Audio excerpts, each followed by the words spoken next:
Alright YouTubers, this is RJ Hillman.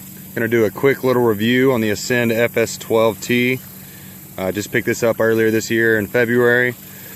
I've been very surprised with it, very pleased. For a starter kayak, it definitely does everything I need and more. We'll start off with the major areas of concern for a lot of people buying this video, because chances are that's why you're watching this video. First things first, the seat brackets. These pins down in here, you can see right there. For some people they bend a little bit, for some people they don't. I'm a big dude, about 6'2", 255, 260. And they haven't really bent that much for me. One quick fix that a lot of people do is this back bar that runs under the seat. They put a pull noodle on there. It just gives you a little extra, I don't want to say cushion, but it's exactly what it does. Takes a little bit of pressure off those pins. Another one's the rod holder.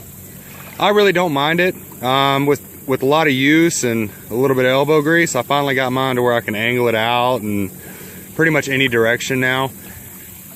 Trolling is okay with it. A lot of it depends on how long of a paddle you have. If you have a long paddle, it's not really gonna get in your way. If you have a short stubby paddle, then it might get in your way. Another area of concern was the scupper holes. The seals. Some people say it doesn't make a good seal and it just lets water in. I personally have not experienced that to my knowledge. There has been water in my hole, very, very, very little. But it also could come from the screws up front there in like the bungee cord areas. Water likes to collect in those, as well as the handle right there. Those aren't sealed. I haven't taken them out and sealed them yet. I've thought about it, but honestly not that much water gets in the hull. Standing on this thing, again, I'm a big dude. I can stand on it. I can stand, use the bathroom, stand and fish a little bit. Have yet to hook into a fish standing up, so I can't really speak on the stability side once you set the hook, but it's not impossible. It is possible, but again, it all comes down to the kayaker's agility and balance.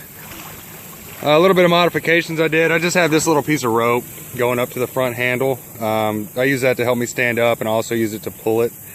Haven't had time or really the motivation to go get a stand-up assist strap yet, but I probably will. As you can see, I have the Ascend paddle, tournament special. It's okay. It's a little shorter than I'd like, but it's not bad. The notches right here on each paddle, they're lure retrievers, and they have saved me already a few times. So that's a nice touch. I got my crate back here. I have a standard board and milk crate with 2 of the triple rod holders from Academy Sports and Outdoors. Don't get the Build-A-Crate rod holders, because you're gonna pay $25 for a triple one when you can buy these at Academy and they're already made into triples. So it's a lot less work and it's like $5 or $6 cheaper. So do yourself a favor and just don't do the Build-A-Crate.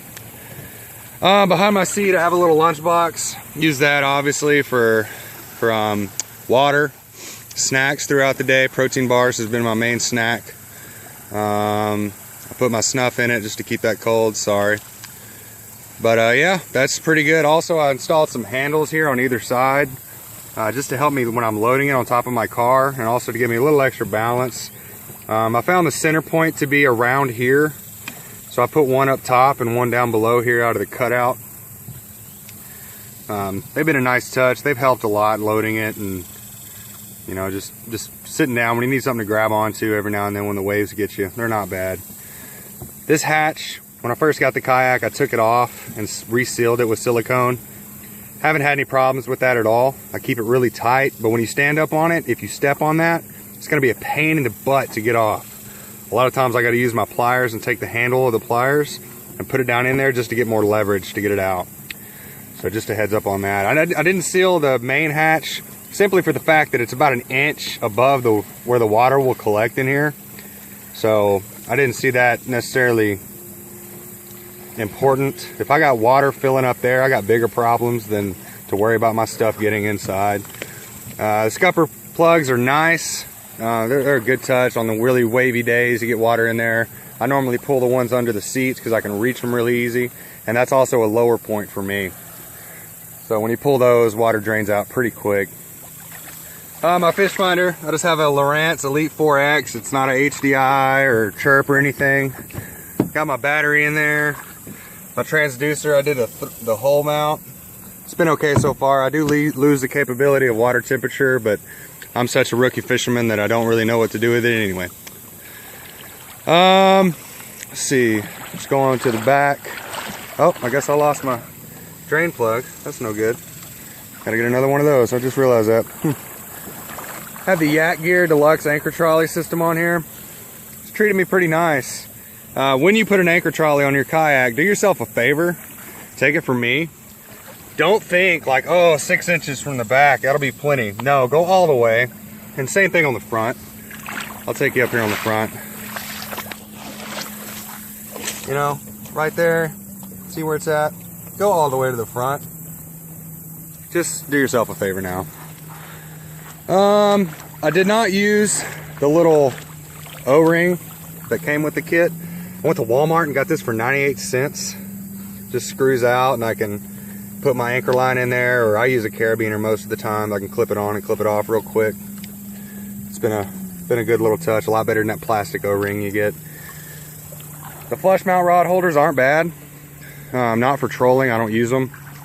But they're not bad just to store your rod, but I got a crate now. But yeah, so far, it's been a solid kayak. I've really liked it. For the money too, it's been great. Don't really know what else to say. The deck stability, yeah, it does warp a little bit, but it's not the most expensive kayak out there. So, you know, you win some, you lose some, you got to compromise somewhere. Tracking, it tracks really well, I think. Well, again, a lot of that comes into the paddler's ability. Haven't had any problems with it. It doesn't cause me a pain. Mine doesn't veer to one side or the other. Loading it and unloading it, it's not too bad. A kayak empty weighs 74 pounds. It's pretty easy for me to lift up on top of my car. I use the Yakima roof rack mounting system from Academy. Treats me well as long as you use all the straps, fore and aft. I'm trying to think of any other topics that you might be wanting to know. It's not bad, guys. You know, all I do is lake fish. Today I'm at the beautiful Lake Arlington here in Fort Worth, Texas. All I do is fish out of lakes, so I do not go saltwater. So I cannot comment on that, but I can imagine it does okay. Again, for a $550 kayak, I don't think you can beat it. It's really solid. This is my entry level. I know that eventually I'm going to upgrade to a Slayer Propel 13. I have a buddy who has one. I love it. I've used it a few times. But it's been a great ride. It gets me on the water, gets me on some fish, and it gives me a good time. It gives me time out away from the house and the office. But I hope you liked the video, guys. Give me a like, subscribe. Gonna have more videos to come, hopefully, as soon as I get a GoPro. But if you have any questions, feel free to comment. I'll reply to them as soon as I can. If you have any more ideas for videos for me to do, again, comment that, and hopefully I'll get that squared away for you. Appreciate it, guys. Thanks for watching.